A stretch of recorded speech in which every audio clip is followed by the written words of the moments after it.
Përshëndetje, unë jam Mesut Shabani e në podcastin Mesut Shabani. Pas zgjedhjeve sekretar i partisë në kongresin e fundit të VMRO-DS, Mickovski i dha vetvetes krah. Dhe çfarë nuk tha? Por ajo e cila zë vend tek ndërkombëtarët është nuk ka ndryshime kushtetuese dhe futjen e bullgarëve në kushtetutë pa garancion të BE-s. Por është edhe diçka tjetër që thot pa garancion të BE-s Mickovski. Nga jo që unë di dhe kam dëgjuar dhe ma kanë thënë këtyre ditëve, është se Mickovski në ndryshimet kushtetuese duhet bëjë ndryshimet kushtetuese edhe se përket çështjes së shqiptarëve. Pra nuk janë vetëm bullgarët, hapet se hapet kushtetuta, pse mos zgjidhet edhe ajo. Por neve na mërzit pse hesht vlen. Pse hesht vlen. Mickovski publikisht ka thënë se nuk i hap ndryshimet kushtetuese pa garanci evropiane. Dhe jo në këtë mandat, ku një prej kërkesave që do të del nëse bullgarët do të fusë në kushtetut, do të jetë kërkesa tjetër e BE-s që definicioni 20% për shqiptarët ta fshin nga kushtetuta. Hapet se hapet kushtetuta. Një udhë e di punë. Mickovski për atë deklaron se mund të dalin kërkesa tjera nga BE. Pra, kalkulon Mickovski duke kërkuar garanci vetëm për pjesën bullgare, jo për pjesët tjerë të kushtetutës. Ndërsa, ma merr mendja se BE do t'i përgjigjet këndej nga lagja 808 thojnë, në ne shqiptarët kushtetut, në ne Evropa. Ky kalkulim e Mickovskit i shërben për dy gjëra. Ai mbate qetë elektoratin për antindryshime, elektoratin maqedonas dhe atë nacionalist. Fiton kohë për të menaxhuar tensionin me partnerët shqiptarë në qeveri. Pra, nuk është se nuk e di se një ditë duhet bërë, thjesht nuk do ta paguajë politikisht tani. Atëherë çfarë do të ndodh me statusin e shqiptarëve 20%?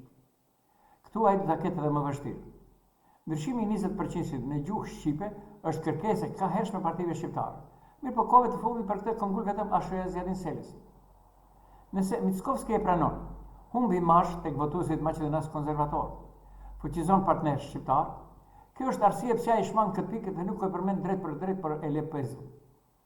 Pra e thamë edhe një herë, në emër të ASH-s vetëm Zjadin Sela këtyre ditëve pas lëshimit të radhë nga Aki i tregoi 3 kushte publike se si mund ai të bëhet pjesë e qeverisë. Pra, kushtet e Zjadin Seles janë publike. Sela po e përdor momentin për të vendosur kushtet të qarta. 1. Ndryshimet kushtetuese për bullgarët, 2. Zëvendësimi i 20% në gjuhën shqipe dhe 3. Batenderi dhe në gjykatën kushtetuese. Të vërtet janë kushte të rënda thojza për Mickovski. To kushte u dash të bëshin qish vitin 2001, por nuk i bëri BDI. As me marrëveshjen e Ohrit. Nëse ai pranon, rrezikon bazën e tij politike. Nëse nuk i pranon, rrezikon shumicën ose i mbetet vetëm të llogarisë në aleat tjerë. Pra Mickovski nuk po fshihet nga kërkesa e BE-s, sepse emisarit ja thonë trosh në qeveri para mediumëve. Mickovski pra vetëm e shtyn kërkesën, a nuk ja tha kos në qeveri. Mickovski po mundohet të shmang konfrontimin me elektoratin e vet duke mos prishur qeverinë me mos realizim të këtyre gjërave, edhe futjen e bullgarëve, por edhe zgjidhjen e çështjes shqiptare të 20%. Ndalim edhe një herë te kërkesa e Seles. Kërkesa e Seles e vendos Mickovski në një pozitë ku çdo lëvizje ka një kosto të madhe politike. Arsyet pse një parti ose koalicion hesht për ndryshimet kushtetuese, fjalën e kemi për vlenin, zakonisht nuk kanë të bëjnë me parime, por me llogari politike. Pra, vlen bën llogari politike. Ja arsyet më të mundshme para urkot ujë në hava. Sepse vlen të rritësh duke negociuar për poste dhe garanci për poste. Partitë shqiptare zakonisht nuk dalin publikisht derisa të sigurojnë marrëveshjen konkrete.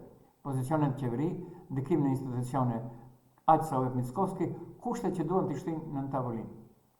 Heshtja është taktik presioni. Mendoj do zgjidhin punën BE. Frik nga reagimi i bazës. Ndryshimet kushtetuese, sidomos ato që lidhen me Bullgarinë, janë temë nxehtë për Mickovski. Mirë po edhe për shqiptarët. Shumë votues shqiptarë i shohin si proces teknik, por të tjerë i shohin si çështje dinjiteti. Vlen ka frikë të mos u mbas votues duke u pozicionuar shumë herët.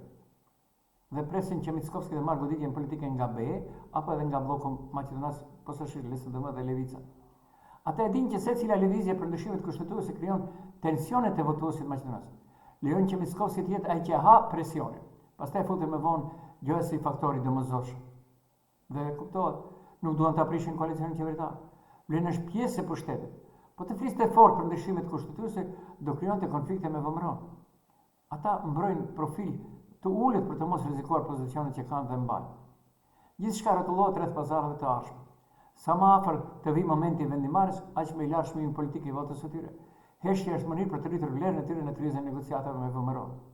Heshtja nuk është rastësi, është llogari politike për të ruajtur pushtetin, për të mos u djegur tek votuesit dhe për të rritur peshën e tyre në negociata. Pra shumë parti të vogla, të kthyer nga vlen, ASH e kështu me radhë, llogariteshin në të vim në pushtet, të kapim ndonjë votë, ndonjë pozicion dhe asgjë. Ciao.